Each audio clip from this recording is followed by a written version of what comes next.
Hi everyone, my name is Gabriel and this is the Hour of the Raven, your channel for everything Ravenloft, RPG, Dungeons and Dragons and horror. Today we are going to unveil the secrets of the Meistersinger of Skald, Harkon Lukas, the dark and charismatic Lord of Kartakass. But first, a warning to the curious scholars of the mists. The events unveiled in Harkon Lukas' past may contain spoilers of adventures and official novels of the Ravenloft campaign setting. So, if you intend to play the adventure Feast of Goblins, or read the novels Heart of Midnight and Death of a Dark Lord, it is possible that this video will reveal secrets of the plot of these products. Are you ready?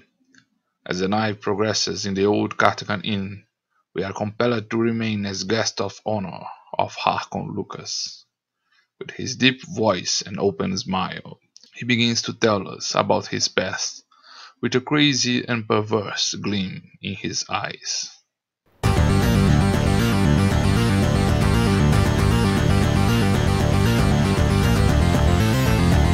Hour of the Raven.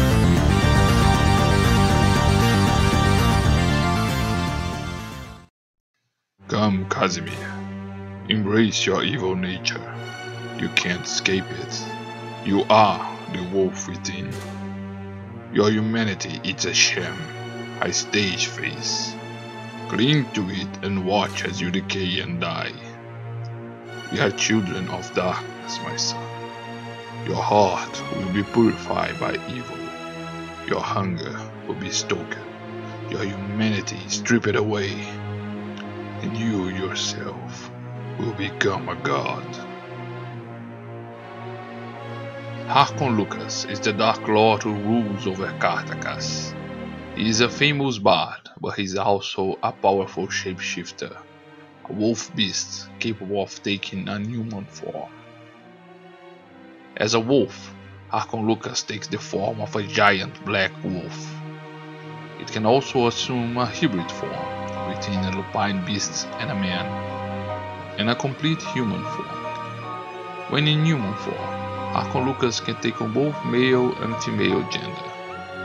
In his masculine and most prevalent form, he appears as a charismatic minstrel, always wearing a well-trimmed goatee and a mustache. In this form, the bard usually dresses in an elegant way, with an embroidered jacket, cape, high boots, a large feathered blue hat, and his distinguished monocle. In a female form, he is known for a great beauty. Although he wears a similar wardrobe in a female form, he abandons his characteristic monocle and has a long hair that goes almost to his waist. The Dark Lord is charismatic and manages to be quite pleasant and attentive when he wishes. His deep voice is melodious, and his silver tongue is capable of softening the hardest of hearts. However, those who let themselves be carried away by his pleasant and seductive words fail to see the beast that hides behind the mask of a man, and his apparent sympathy has never prevented him from feeding on unwary prey. The figure of the charismatic bard hides a cruel, shrill, and manipulative monster who does not accept to be challenged in his real or position of supremacy. He rarely loses control of his temper, but when this occurs, he has outbreaks of violence, which usually lead to an extended period of savagery and bloodshed. The astute bard is known for his elaborate and complex plans, and enjoys playing games of intrigue and manipulation. Unlike some Dark Lords, Harkon Lukas does not hide his public persona. On the contrary, he is quite famous and well known, being adored by the population of Kartakass for his musical talents and artistic gifts as a bard. Harkon Lukas is hundreds of years old and is immortal. Throughout the history of Kartakass, his name is often mentioned, but most believe that the name Harkon Lukas is a theatrical persona, the figure of a mythical liberating hero. who has already been assumed by many and different bards along history. Despite being the Dark Lord of Kartakass, it was only recent that Harkon Lukas took a role in the government of Skald, one of the two city-states in the region, taking the post of Meistersinger. Despite the previous lack of formal titles, he is the absolute lord of Kartakass and the supreme leader of the wolf-wearers that infest the region. Harkon Lukas is able to close the borders of his domain when he so wishes. He sings a soft and melodious song, which can be heard in all boundaries of his domain. Anyone who tries to escape from Kartakass will experience great drowsiness and fall asleep on crossing the border, mysteriously waking up again within the Kartakass domain. Harkon Lukas is a terrible enemy. The skilled bard is full of rogue and arcane tricks, and as a wolf-wearer, he has a strong magic resistance and can only be wounded by cold iron or magically incanted weapons. He has an enchanted sword, which at his command can immediately appear in his hands. The cruel minstrel can produce an elixir of madness, and one of his cruel tactics is to trick his victims into drinking such elixir, and then hunt and devour them slowly, keeping them unconscious and insane during most of the process. He is able to impose his will and control any animal in his domain, and often commands packs of wolves. With the low tone of his voice, he can sing a melody that induces lethargy in his victims.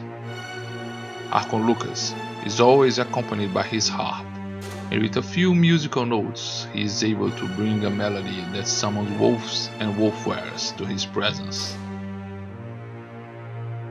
One of his cruel jokes is to teach such melody to other bards and musicians, who inadvertently summon wolves and wolf-wearers to their presence with the music, usually the last piece that they will play in their lives. The Dark Lord of Kartakass has a mortal hatred for vampires and werewolves, and whenever he discovers the presence of these creatures in his lands, he promotes a relentless hunt. Destroying Harkon Lukas is practically impossible. Since he became a Dark Lord, he has never aged, and is more than 200 years old. Even if someone manages to defeat him in combat, Harkon Lukas simply transfers his essence to the nearest wolf in his domain. Considering the large amount of wolf beasts that roam Kartakass, in order to truly defeat Harkon Lukas, it will be necessary to first purge his domain of all wolves. But what secrets and horrors are hidden behind the sadistic and cruel smile of a war host? Harkon Lukas' past begins in the kingdom of Comir, in the world of the real, on the setting of Forgotten Realms. Harkon Lukas was a wolf-wearer and was very different from his peers, as he longed for more than the wild life led by the members of his race.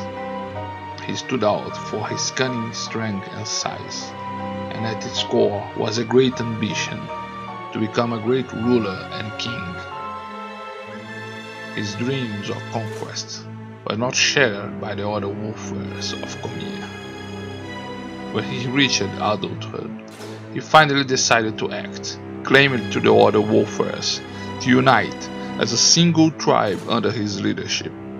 Harkon Lukas' proposal was rejected and ridiculed by other wolf-wearers. With his pride wounded and unable to return to his own kind in shame, he launched himself into murderous fury and wandered the fields of Comir, killing and devouring people and livestock. His murderous killing spree and fury gradually died down, and he was beset by a great melancholy. After much meditation, he decided to pursue his ambition among humans, and assuming his human form, he became a traveling minstrel. For a long time he traveled among humans, fascinated by their habits and customs, and hunted them with impunity. Harkon Lukas considered himself superior to the rest of his race, and also from humans, and he had finally found his purpose. His boundless ambition began to bring him new ideas, and he formulated an astute and complex plan, in which he planned to usurp the throne of Comir. All his plans were thwarted, however, when one night, walking through the streets of a small village, he was surrounded by the mists. Harkon Lukas, without knowing, walked straight into the mists and into the dim plane of dread, emerging in Barovia in 610 of the Barovian calendar. Harkon Lukas' frustration was tremendous, as he believed that his glorious fate to become a king had been stolen from his clutches.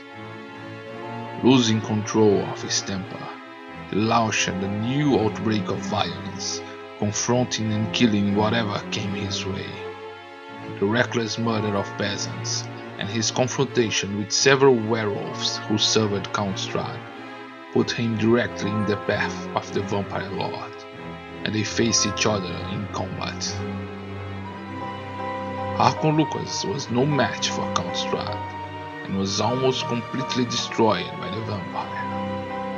Wounded and humiliated, he fled into the mists, with hatred and revenge in his heart.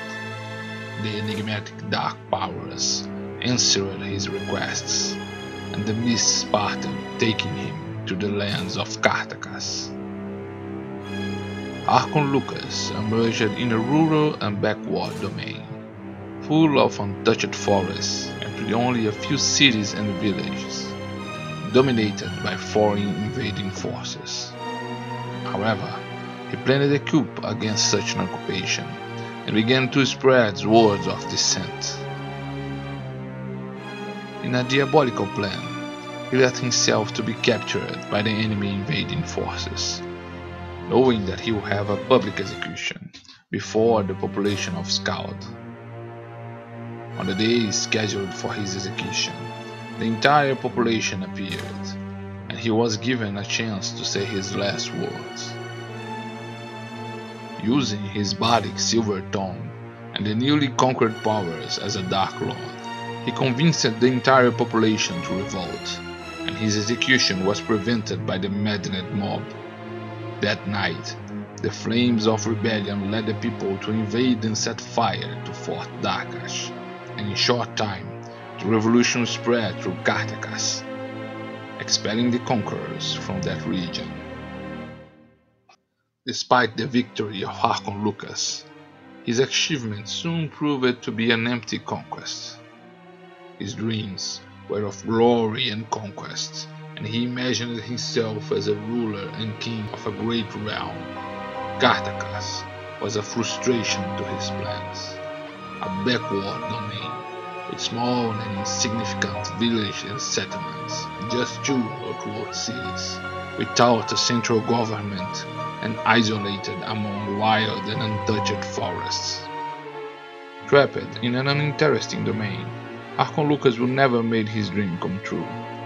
Although he enjoyed great power, he would never carry out his grand plans of conquest, and never have the glory that he was destined. It was then that he began to search for a way to escape his prisons of mists. He finally found an arcane means to carry out his plans, but he will first need to test its effectiveness. The cruel Harkon Lukas decided to seek an old famous Kartakass adventurer, Kalon's Songmaster, a man known for great deeds and responsible for the creation of the Brotherhood of Broken Blades, a society dedicated to hunt and destroy evil. The old and dying adventurer was at the end of his life, and Harkon Lukas offered him a chance, through profane magic, to exchange his body with a young man. Kalon hesitated to accept this proposal, but ended up giving up to the temptation, and Harkon Lukas used magic to transfer Kalon's soul to the body of a young bard.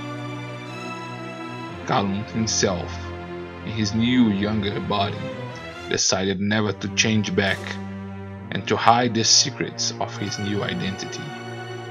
He then murdered his own aged body by suffocation, killing the young man that was trapped inside. Harkon Lukas, satisfied with the success of his creation and corruption of a good man, devised a plan to try to escape his prison of mists. He intended to use the same dark magic to transfer his own soul to the body of a Gyomorjo, a man with Vistani heritage and blood, imagining that he would inherit the Vistani ability to travel to the mists, and finally be freed from the limits of his domain. Harkon Lukas created an elaborate plan to achieve his goal, and submitted other members of the Brotherhood of Broken Blades to a series of horrors, before finally using the magic to steal the body of Conrad, a Gyomorjo who was a member of the group of adventurers. To avoid that Conrad himself make any use of his former body of a wolfware, after the exchange, Harkon Lukas killed his former body with a knife of cold iron in the heart. Despite the success of his plan, Harkon Lukas was unable to escape the grip of the Dark Powers and discovered that he was still incapable of crossing the borders of his domain. Also, his body was gradually changing again into his old form. Frustrated, he searched for Callum's Songmaster and murdered him in his new younger body. If Harkon Lukas did not reach his heart desire, there was no reason to let Callum enjoy a new life in a new body. The insignificant land of Kartakass did not arouse interest from its neighbors, until King Vlad Drakov of the realm of Falkovnia decided to set up a detachment there to control the weak realm of Kartakass. Falkovnian soldiers built a small fort with a wooden stockade on the Crimson Road, intending to control the region's commerce and trade. However, one night, one of the doors of this fort was mysteriously let open and unnamed, and Harkon Lukas commanded his wolves and wolfwares to invade the place, attacking the Falkovnian soldiers while they slept. During his long life, Harkon Lukas had many children, and his offspring grew up into a breed of superior wolfwares, even stronger and more resistant to magic. However, two of his sons would come to play an important role in the history of Kartakass. His daughter, Akriel, was as ambitious as her father, and was involved in the events of the Gundarakite conspiracy.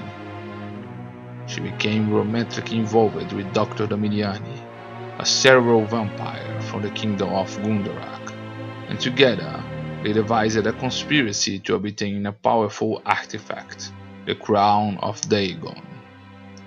The item was capable of turning men into goblins, and make them slaves to the will of the crown owner. Akriel and Dominiani intended with this artifact to create an army and to overthrow the Gundar and Harkon Lukas from the rank of Dark Lords of Gundarak and Kartakass.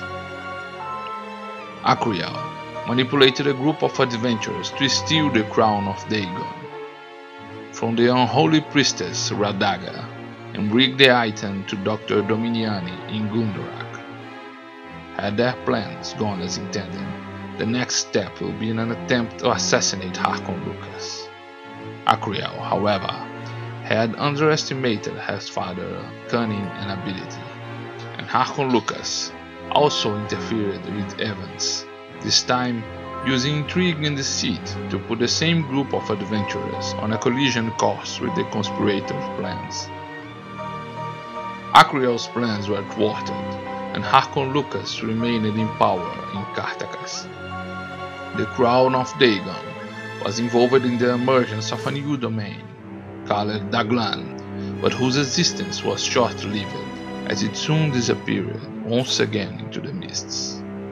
However, the Gundarakite conspiracy would still have serious effect in Gundarak, where a few years later, Duke Gundar would be assassinated with the direct participation of Dr. Dominiani. No one ever heard about the fate of Acria again. In the years that followed, Harkon Lukas will have another disappointment with one of his sons. A few decades ago, Zoni Cleos, a powerful werewolf, had risen to the post of Meistersinger of Harmonia. Harkon Lukas, however, wanted to find a way to undermine his rival power and to torment and disgrace him. He seduced Zoni Cleos' wife, with whom he had an affair and also a son, named Casimir. Cleos believed that Casimir was his legitimate son, and even hired Harkon Lukas himself to be his tutor in Vedic arts. One day, Zoni Cleos discovered the love letters between his wife and the mysterious Heart of Midnight, the nickname used by Harkon Lukas for this ploy, and in a rage set fire to the house to kill his unfaithful wife and bastard child. Casimir escaped the fire, but his mother died and he became an orphan at the age of 6. He was raised in an orphanage in Harmonia, anonymously. As Casimir was growing old, he became a natural talented bard, but kept the memory of his mother, and always sought revenge on the person who had set his house on fire. Gradually, he also discovered that he was a shape-shifting lupine monster. Casimir, believing himself to be a cursed werewolf, hid his true nature. After the disappointment he had with Acria, Harkon Lukas found Casimir once again, now a young adult, encouraging Casimir and putting him on the path of terrible discoveries. He fueled the young man's thirst for revenge, revealing that his father was Zoni Cleos, and that he was the one who ordered the fire that killed his mother. Harkon Lukas encouraged Casimir to participate in the contest for Meistersinger of Harmonia, challenging the title held by Zoni Cleos for decades.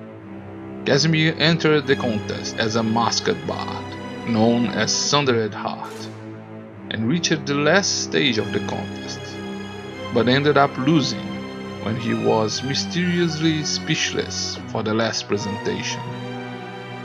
That same night, a mysterious fire burned the orphanage where he grew up, and his hatred for Zoni Cleos grew even more. With support and guidance from Harkon Lukas, he publicly exposed Zoni Cleos and ended up forcing him to reveal himself as a werewolf before the entire population of Harmonia. Casimir hunted him down inside the Crystal Club, where he ended up killing him in combat. For a time, Casimir became the Meistersinger of Harmonia, and still hid his true nature as a wolf. This, however, was not in the plans of Harkon Lukas, who wanted Casimir to abandon the goodness and humanity in his heart and become his ally and servant. Harkon Lukas arranged for Casimir to be also exposed to the population of Harmonia, and his nature as a lupine monster was revealed. Hunted by the population, he sought refuge in Skald, searching for Harkon Lukas in the old Kartakass inn. Lukas then revealed to Casimir that he was his real father, and also that it was he who burned the orphanage, just to inflate his hatred for Zoni Cleos, and planned his exposure to the population of Harmonia, so that he would know the truth and have no more allies and friends among humans. His place was at his side, leading Kartakass packs of wolf-wares. Casimir heard his father's tantalizing promises of power, but he refused to give in to the inner beast. His father wanted him to hunt and kill his former friends. But Casimir decided to betray his father.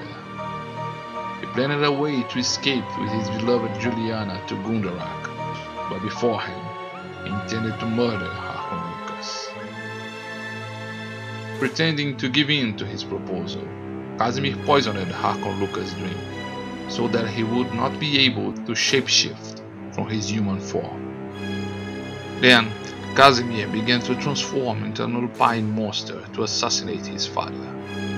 Harkon Lukas was attacked by the beast that his son had become, but by an irony of fate, Juliana, Casimir's lovers, arrived at the scene, and witnessing a lupine monster attacking Harkon Lukas, she stuck a cold iron blade in the monster's back, killing Casimir. Without knowing it, Blonde had killed her lover, the beast with a human soul that was Casimir, only to save Harkon Lukas, the monster and dark lord of Kartakass, wounded and trapped in his human form. Frustrated and betrayed by both his most promising children, Harkon Lukas entered in an introspective phase, and some began to aim to take his position and weaken him. In Skald, the Meistersinger was a bard called Luther Bedrick, who ruled uneventfully in the years between 733 and 743 of the Barovian calendar. He had won the position with the support of Harkon Lukas, but he resented being a puppet of his mentor. In the year of 742, he composed a controversial song known as the Soulless Crown. In this ballad, sung like an opera, the old grandfather wolf decided to live among men, but was corrupted by their thirst for power. His corruption spread to his children. His daughter allies herself with a dead man to kill and usurp his father's power. In the next act, the father uses his influence to achieve for his son a position of power, but the son uses his resources to try and destroy the father. Although the ballad did not mention any name, it was clear that it pointed out that the great-grandfather wolf was Harkon Lukas, and his sons, Ecriel and Casimir, suggesting also that they were all wolfers, involved in the tragic events of the recent past. This provocation spread, and the bard Harkon Lukas decided to take action. In the 743 contest for Meistersinger of Skald, he participated and won the contest, and became the new Meistersinger. Humiliated, Luther withdrew from public life, and was not seen again, with his fate being uncertain. Harkon Lukas, the popular bard of Skald, took over the government as the new Meistersinger, but he is dissatisfied with the obligations and the small power that it represents, maintaining his position only as a defense of his territory and popularity. When Harkon Lukas finishes his tale, we realize that the old Kartakass Inn is empty and dark, and only us and its sinister owner remain inside. Outside, the night progresses, and the full moon shines, illuminating the night sky. Harkon Lukas says that his story has ended, but that now they will play a game of hunting. Before our eyes, the charismatic bard begins to transform himself into a great wolf beast, and before losing his ability to speak, he tells us in a playful tone to run. In desperation, we left the Kartakass Inn, running through the outskirts of Skald, where countless wolf beasts seem to howl in joy, preparing to hunt us. Through the woods we run in despair, knowing that our life depends on it, but aware that we are just a plaything in the palms of the terrible Harkon Lukas and his packs of wolf-wares. Finally, we are cornered, taken to the edge of the great Cauldron waterfall, and surrounded by huge wolf beasts. In the face of certain death, we decide to take a risk, and launch ourselves into the tumultuous waters, before the wolfings tore our flesh apart. By a miracle, we survived the fall, and the waters of the Kilovan River take us away from our hunters. We continue to run until we reach the city of Harmony, but in a hush, we join a merchant caravan, leaving to reach the land of Citicus. Join us and subscribe to this channel. Let us leave the wolfish horrors of Kartakass behind, and go on a journey to the land of Citicus, inhabited by elves, and dominated by ancestral shadows and horror.